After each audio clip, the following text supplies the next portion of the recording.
Halo adik-adik, siap untuk belajar sambil bermain? Hari ini kita akan mempelajari sesuatu yang menarik tentang pertumbuhan kacang hijau. Tapi sebelum mulai, Kak Vina mau tahu dulu nih, siapa yang pernah menanam kacang hijau? Kalau adik-adik ada yang belum pernah, tenang aja. Hari ini kita coba bareng-bareng ya.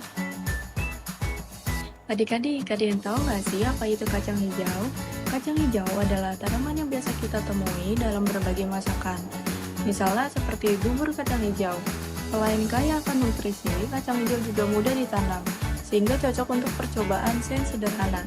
Proses pertumbuhannya mencakup beberapa tahapan yang unik dan menarik untuk dipelajari. Sebelum kita mulai, mari kita lihat tujuan dari kegiatan hari ini. Yang pertama, mengamati proses pertumbuhan kacang hijau dari biji hingga menjadi tanaman.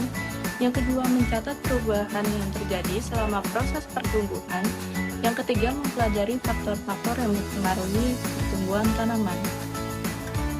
Sebelum kita mulai menanam, berikut alat dan bahan yang perlu disiapkan.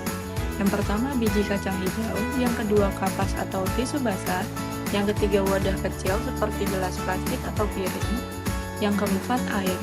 Pastikan semua bahan-bahan ini sudah tersedia ya adik-adik. Berikut langkah-langkahnya. Yang pertama, basahi kapas atau tisu dengan air secukupnya, lalu letakkan di dalam wadah. Yang kedua, sebarkan biji kacang hijau di atas kapas, pastikan tidak terlalu rapat. Yang ketiga, simpan wadah di tempat yang cukup terang, tetapi tidak terkena sinar matahari langsung. Yang keempat, setiap hari periksa kelembapan kapas. Tambahkan air jika mulai kering. Selama beberapa hari ke depan, kita akan mengamati bagaimana biji kacang hijau mulai tumbuh. Hasil analisis proses pertumbuhan kacang hijau dapat dibagi menjadi beberapa tahap. Hari pertama hingga kedua, biji menyerap air dan mulai membengkak. Hari ketiga hingga keempat, tunas kecil mulai muncul. Hari kelima hingga ketujuh akan mulai tumbuh lebih panjang dan daun pertama mulai terbuka. Dalam waktu kurang dari seminggu, kita bisa melihat pertumbuhan yang signifikan. Proses ini disebut dengan germinasi atau perkecambahan.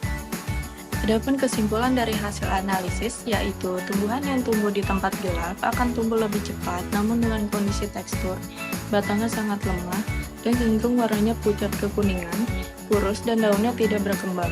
Keadaan ini terjadi akibat tidak adanya cahaya sehingga dapat memaksimalkan fungsi auksin untuk pemanjangan sel-sel tumbuhan. Sebaliknya, tumbuhan yang tumbuh di tempat terang menyebabkan tumbuhan lebih lambat dengan kondisi relatif pendek, tekstur batangnya sangat kuat, dan juga warnanya segar kehijauan serta daun berkembang dengan baik. Gimana nih adik-adik, seru kan belajar tentang pertumbuhan kacang hijau? Selain mudah dilakukan, kita juga belajar banyak tentang bagaimana tumbuhan hidup dan berkembang. Jangan lupa mencoba sendiri di rumah ya. Sampai jumpa di video pembelajaran berikutnya.